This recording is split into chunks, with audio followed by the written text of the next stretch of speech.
It's been more than a year since the U.S. Supreme Court changed the country and legalized gay marriage. It's the festival of thousands of fabulous people, where it doesn't matter how old you are, whether you're a boy or girl. I like girl stuff, so I like to, because this festival is a great opportunity to go here. Who you love, how you dress.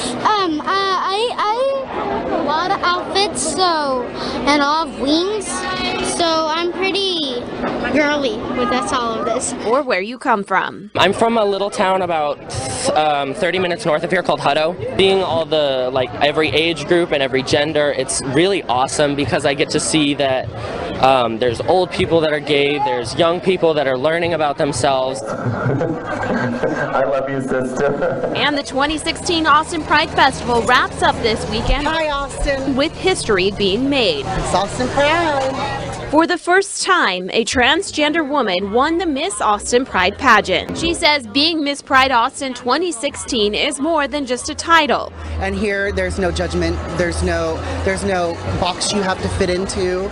There's nothing that says you have to fit that cookie cutter mold. And you can just be yourself, and everybody loves everybody. A celebration of love and people, making Pride something Little Max says is his favorite. Kate Drumgoole thought she would never be fired from her job here at Paramus Catholic as a basketball coach and guidance counselor, but that is exactly what happened after photos were posted of her wedding day. She was at the height of her game, head coach of the basketball team, a guidance counselor. The couple had just bought their first home, and they were still newlyweds. On January 8th, that all changed. She was called in for a meeting with school administrators.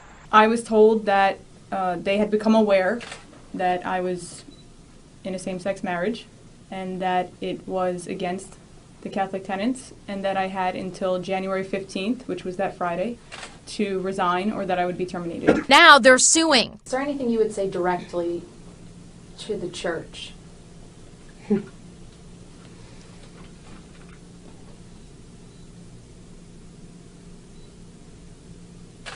This is just so wrong. And that for an organization who preaches love, this is not love. This is not acceptance. This goes against everything that they claim to preach. In 2016, discrimination, either public or private, is unacceptable. My clients have a constitutional right to get married.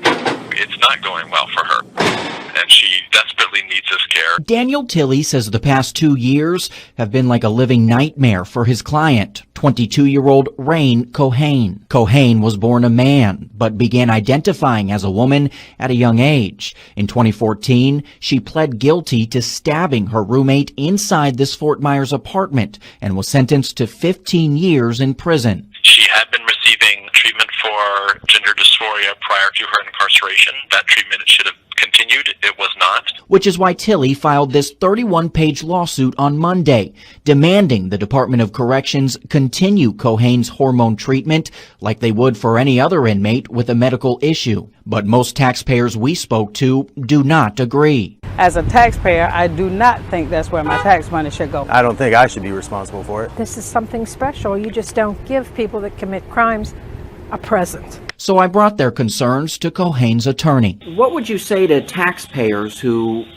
don't believe they should have to pay for your client's hormone treatment?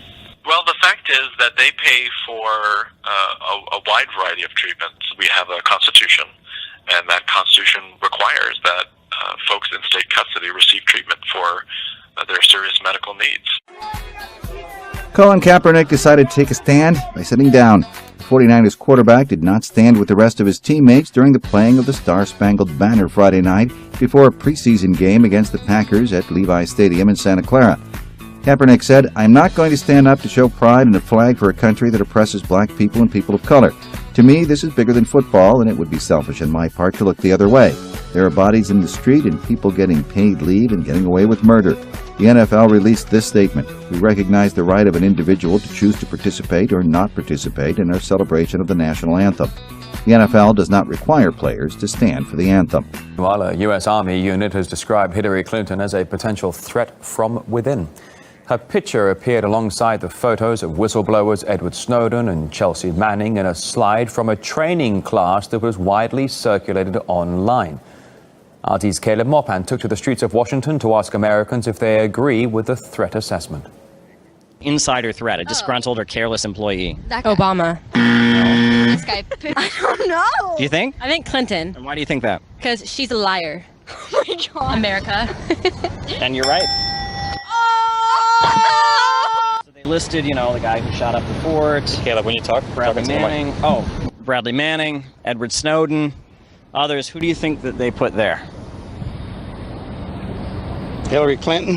Yeah. You think it was Hillary Clinton? Yeah. Well, she can't be trusted, and everything she says lies. She's Teflon Jane. I mean, everything she does is just falls off her back. So, do you trust Hillary Clinton? Yeah, I probably trust her. Even after the email scandal? Sure. Do you have any guesses about who the person was? No clue. Okay, what if I told you it was a very prominent person? Could be like Hillary with her email leakage. You were right. In the streets of Washington, D.C., a lot of people thought the idea of Hillary Clinton as a security risk wasn't strange at all. Completely dead. There's one over there that one's probably going to die. You can start to see how they start to look a little different. It's a guessing game at Stokey Farms. This tree may make it. Suzanne Stokey says this is the worst drought her family has seen in several decades. So there's, varying degrees of damage. Of the 9,000 new Christmas trees planted this spring, Stokey estimates around 15% will never end up holding tinsel. Something tiny is now a huge threat to Florida's $500 million tomato crop. As NBC2's Devin Turk discovered, a new pest could threaten farmers and raise the cost at the grocery store. The whitefly is only about 1 millimeter in size. It's a little pest that could have a big effect in one of Southwest Florida's most important industries.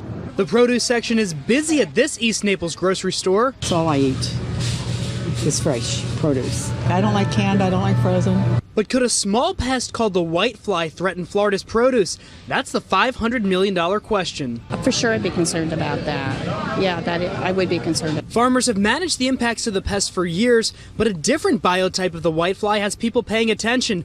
The new Q type has only been found in home landscaping and nurseries so far, but it has a greater tolerance to the insecticides that are currently in use. The widespread fear is the pest may have the potential to spread the disease to crops and vegetables. It's still yet to be seen how exactly this pest could affect the crops. Right now, farmers here in Southwest Florida are actually putting their seeds in the ground to prepare for the fall's harvest, so that's something they're definitely keeping their eye on. Banana exports globally totaled $11 billion last year, with 60% coming from Latin America. But now a disease caused by 3 different fungi called Sigatoka is infecting the leaves of banana plants worldwide. Nearly all of the bananas that are exported and the ones that you buy at the grocery store like these are of the Cavendish type. That is, they share the same genetic background. That creates a problem because it means all of them are susceptible to the same disease. University of California Davis professor Ioannis Sturgiopoulos says one of the most virulent forms, black Sigatoka, is reducing banana yields globally by about 40%. It can spread quickly through soil, water, and even wind. Right now, the industry's best protection is good hygiene and vigilant use of fungicides. A lot of monitoring and phytosanitary methods are being applied to control these diseases at the moment. However, we need sustainable solutions. And sustainable solutions meaning creating a resistant banana. Breeding a new variety is difficult because the Cavendish type don't have seeds. Genetic engineering to create a resistant banana is also a possibility, though it's questionable whether the public will accept such a product. You might think buildings in the United States can better withstand an earthquake like the one that hit Italy, but Carter Evans has learned many buildings in California are not earthquake ready. The centuries-old towns pulverized in the Italy quake are far from the Los Angeles skyline, both in distance and construction style. But Caltech seismologist Lucy Jones warns the destruction from a shallow earthquake centered here would look very similar. We have buildings all over the state that are 100 years old, so unless they've been retrofitted, they are just as vulnerable as the buildings in Italy. Brick buildings crumbled in downtown Napa when a 6.0 quake struck in 2014. But damage was limited because many had already been strengthened. If that building isn't reinforced, what happens to it in a large earthquake? Well, unreinforced mainstream buildings like that without any seismic strengthening is essentially what I call death box. Kit Miyamoto is a California seismic safety commissioner and a structural engineer. His company strengthens buildings like this one in downtown LA. Before this was reinforced, if this big earthquake happened here, this will have the major damage, even collapse. Even though it's all concrete? Of course, because this anything built prior to 1980s, it considered to be really dangerous. The city of Los Angeles alone has identified 13,500 small residential apartment buildings that need strengthening. Experts say even many of the newer buildings in California are only designed to be earthquake resistant. That means they're built to allow people to get out alive. But Rena, they may not necessarily be inhabitable afterward.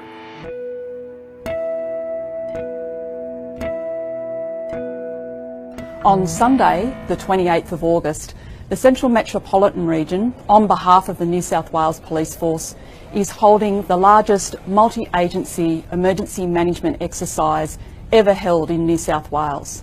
The exercise is designed to test a range of emergency management arrangements in response to a large-scale incident within the Sydney CBD. Due to the scale of the exercise, we are calling on members of the public over the age of 18 to volunteer and be part of the day with emergency services. The scale is such that we require 300 volunteers who will play the role of members of the public who might have family or friends involved in the incident. 15 combat ships of Russian Navy enter the Black Sea. According to Russia's defense ministry, the commandment has relocated the vessels in order to check their military battle readiness. 10 more ships are now awaiting the orders in the Caspian Sea. Military drills are also unfolding close to Ukrainian and Baltic borders, as well as on the occupied Crimean Peninsula.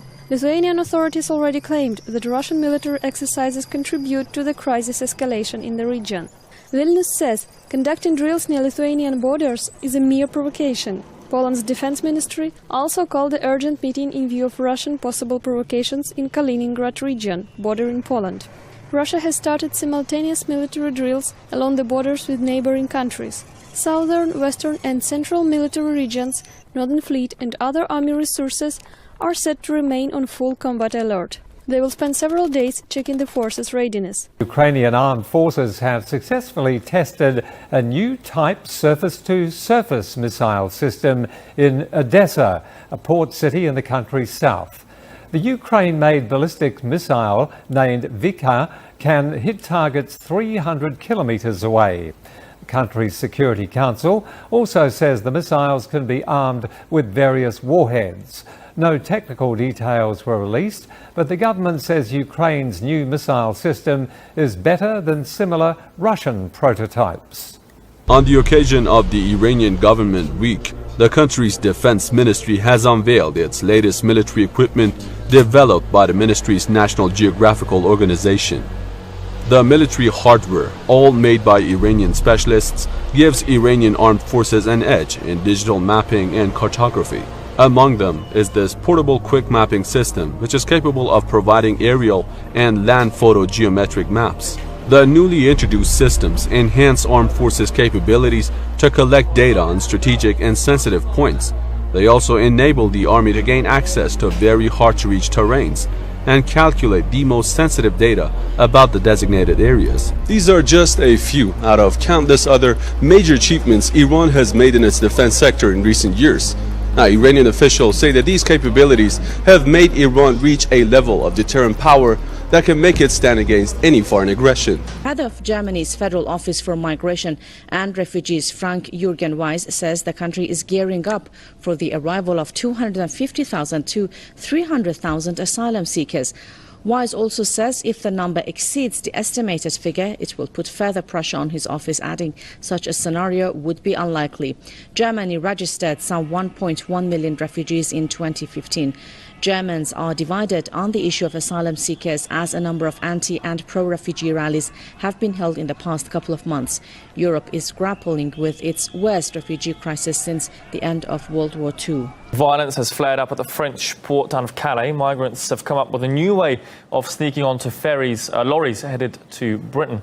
A video has emerged showing alleged smugglers using felled trees as well as large branches to force drivers to stop and let stowaways get on board.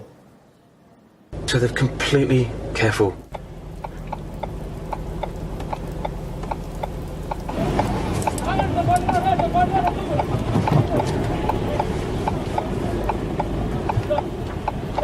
They put the camera down.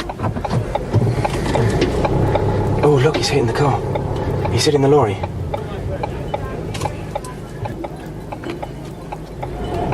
Oh my goodness, what's he doing? He's telling people to do something. He's grabbing that guy. Migrants in Calais have resorted to violence before in their bid to get to the UK. Earlier this month, pictures emerged allegedly showing a migrant in front of a truck with a chainsaw. There's also been several cases of lorries catching alight because of roadside fires started by migrants. Hungary's Prime Minister has once again called for setting up a joint European army.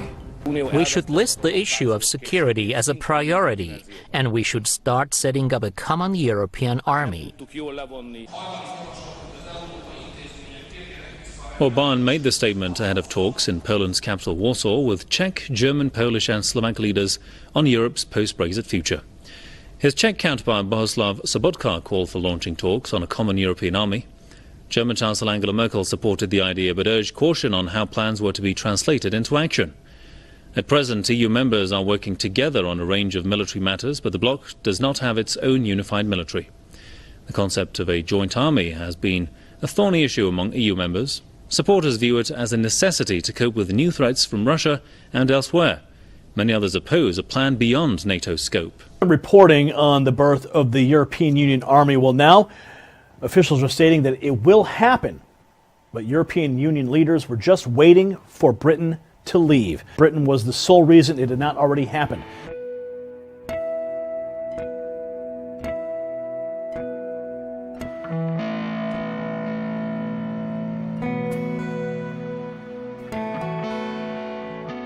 August 2016 is a special month for backyard astronomy. Why? Because on almost any evening in August, you can take a tour of the solar system, no telescope required. For most of the month, the 5 brightest planets, Mercury, Venus, Mars, Jupiter, and Saturn, have been splayed across the evening sky, with the moon hopping from one to another and highlighting each one on a different night, while acting as a helpful guide to novice skywatchers. As August comes to a close, however, no guide is needed. Something so eye-catching and beautiful is going to happen, even the least experienced skywatcher can find it without help. On August 27th, Venus and Jupiter will converge in the sunset sky, only about 1/15 of a degree apart. If you hold a pencil at arm's length, the eraser would cover both planets at once. 2 bright planets so close together are practically impossible to miss. Just make sure you have an unobstructed view of the western horizon. The converging planets might even look like they're going to touch. They won't. Venus is 144 million miles away, while Jupiter is more than 4 times farther. To the human eye, however, the distance between the two will appear breathtakingly small.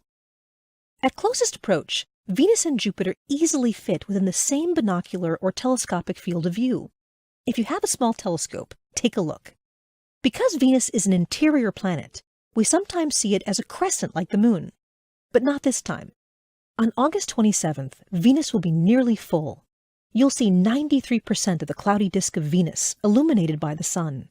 You'll also see the ruddy brown cloud belts of Jupiter and, maybe, the giant planet's largest moons. All of this will be visible, all at once, in the circumference of a single eyepiece.